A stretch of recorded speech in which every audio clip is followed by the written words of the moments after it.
Are you confident that you can continue this project, regardless of who wins a majority or the White House?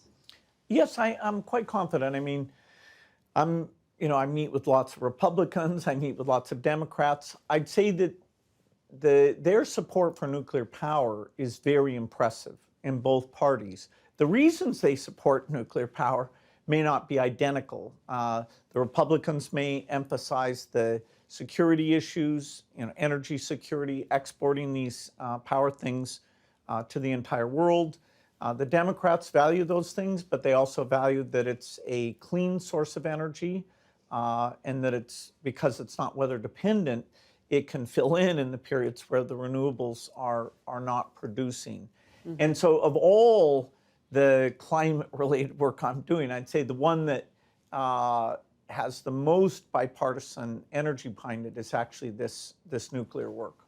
Well, Donald Trump talks about renewable energy quite a lot on the campaign trail, but when he was president, he did sign bills that encouraged nuclear development. So nuclear really is special. It's its own category of green energy? Not because it's green. There are people who don't value that part of it, although I wish they would. Mm-hmm. They value it because of the U.S. leadership. And you really don't want the nuclear reactors around the world made by your adversaries, because it's economically a huge job creator, and because the materials involved in these reactors possibly could be diverted. You want your eye on making sure that it's not feeding into some military-related activity. And so the U.S. leadership in this space has a lot of strategic benefits. Mr. Trump has talked about repealing the Inflation Reduction Act, the IRA. He said that's one of the first things he wants to do.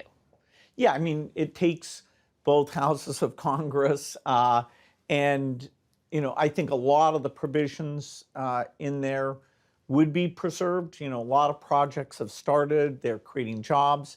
A lot of those jobs are in red states. Why doesn't the administration talk more about that? Well, a lot of those jobs are in red states. Yeah, because those states move faster.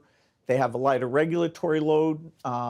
West Virginia, Wyoming, Texas, a lot of them are where the pilot plants are being built. And the more that happens, the more that you'll probably see bipartisan support. I'm not a good predictor of elections, mm-hmm. but I think a lot of those credits probably will survive. It's possible some of them won't. The U.S. created, the nuclear space, really, with the Manhattan Project.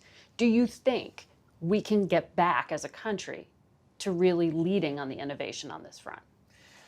Well, there is competition. The country that's building the most nuclear reactors today is China. And they're serious about diversifying their energy sources and getting rid of their greenhouse emissions. The U.S. just tends to be more innovative, whether it's artificial intelligence or new medicines. If we unleash the innovation power of this country, we tend to lead. And I feel great about the support we're getting from the federal government in this nuclear space to take our history of excellence and solve the problem that our current reactors are just way too expensive. And so let's make the changes, mm-hmm. Be willing to out-innovate our foreign competitors to maintain that lead.